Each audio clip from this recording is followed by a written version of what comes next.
സമയത്ത് ഒരു ഹസ്ബൻഡും വൈഫും ഉണ്ടായിരുന്നു.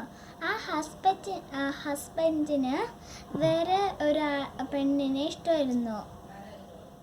അത് കഴിഞ്ഞിട്ട് അവർ രണ്ടുപേരുമായിരുന്നു ഹോട്ടലിൽ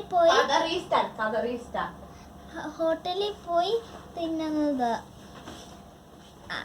ഭാര്യയുടെ ഫുഡ് അവർക്ക് ഇഷ്ടമല്ലായിരുന്നു. അതുകൊണ്ടാണ് അവർ ഹോട്ടലിൽ പോയി തിന്നുന്നത്. എന്നിട്ട് ഒരു ദിവസം ആ ഭാര്യയാണെങ്കിൽ പായസം ഉണ്ടാക്കി. എൻ്റെ ഭർത്താവിനെ വിളിച്ചറിഞ്ഞ്, നിങ്ങൾ വേഗം വീട്ടിൽ വാ, ഞാനിവിടെ പായസം ഉണ്ടാക്കി വെച്ചിട്ടുണ്ടെന്ന് പറഞ്ഞു. അപ്പത്തേനും ഭർത്താവ് വേഗം വന്നു. അടുക്കളയിൽ നോക്കിയപ്പോൾ പായസം കാണുന്നില്ല. നിങ്ങൾക്ക് പായസം ആരാ എടുത്തു എന്നറിയാവോ? അത് ഞാൻ ലാസ്റ്റ് പറയാം. അതെന്നിട്ട് ഭർത്താവ് വന്ന്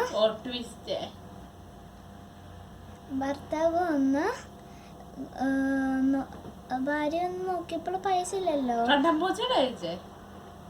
അത് കഴിഞ്ഞിട്ട് ഭർത്താവ് വലിയ ദേഷ്യത്തിൽ പുറത്തിറങ്ങിപ്പോയി. എന്നിട്ട് ഇഷ്ടമുള്ള പെണ്ണിൻ്റെ കൂടെ ഹോട്ടലിൽ പോയി ഫുഡ് കഴിച്ചു. രാത്രിയായിട്ട് അവർ വരുന്നില്ല. എന്നിട്ട് അമ്മൂമ്മയും ആ മകളും സോഫയിൽ വെയിറ്റ് ചെയ്ത് കിടന്ന് ഉറങ്ങിപ്പോയി. ലാവരെയാണെങ്കിൽ ഭർത്താവ് വന്നു. അത് കഴിഞ്ഞിട്ട് അമ്മൂമ്മയോട് പറഞ്ഞു, സോറി അമ്മൂമ്മ, ഞാനാണെങ്കിൽ വേറെ പെണ്ണിൻ്റെ കൂടെ ഫുഡ് കഴിക്കുമായിരുന്നു എന്ന് പറഞ്ഞു. പക്ഷെ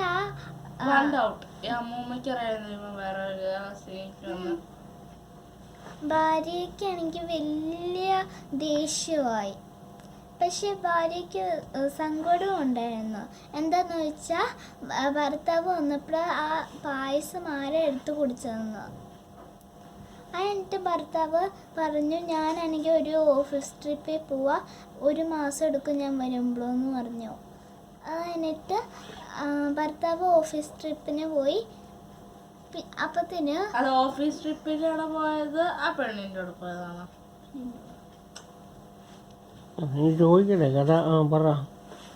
അത് കഴിഞ്ഞിട്ട്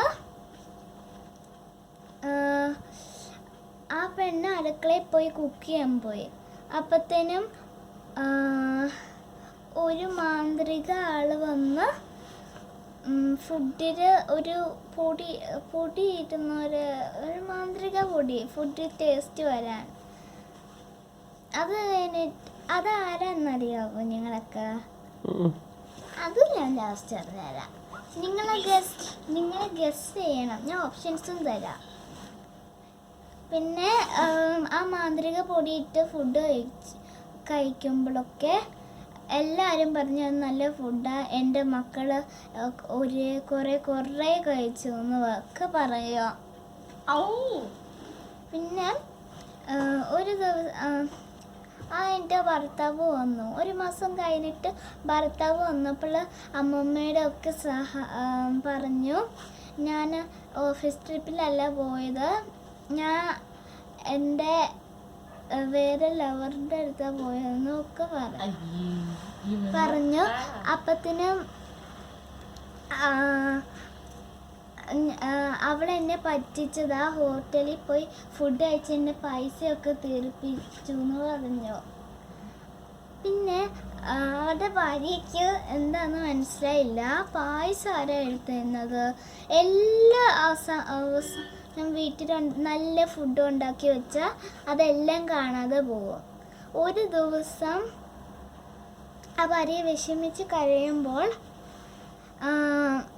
ഒരു പ്രേതം വന്ന് അവിടെ വന്ന് പ്രതീക്ഷിപ്പിച്ചു. ആ പ്രേതമായിരുന്നു എല്ലാം ഫുഡും കഴിക്കുന്നത്. നല്ല ഫുഡാണെങ്കിൽ എല്ലാം കഴിച്ച് തീർക്കും. നീ പറഞ്ഞിട്ട് കണ്ണാമ്പൂച്ചൊന്നുമല്ല, എല്ലാം ഫുഡും കഴിച്ച് തീർക്കും. എന്നിട്ട് ആ പ്രേതം സോറി പറയും. നല്ല പ്രേതമാണത്. അപ്പം സോറി എന്ന് പറഞ്ഞ് ആ ഭാര്യനെ സന്തോഷിപ്പിച്ചു. അത് കഴിഞ്ഞിട്ട് ആ ഭാര്യ പറഞ്ഞു,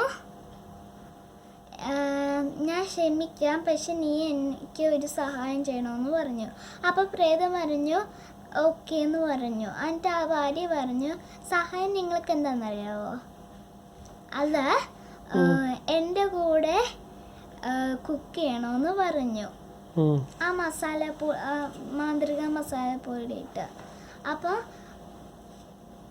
മസാലപ്പൊടി ഇട്ട് ആ പ്രേതം എല്ലാം കണ്ടിച്ച് എല്ലാം നല്ല കറി ഉണ്ടാക്കി എല്ലാവർക്കും. അപ്പം അമ്മൂമ്മ ചോദിച്ചു, നമുക്കൊരു കുഞ്ഞു കട ഉണ്ടാക്കണമെന്ന്.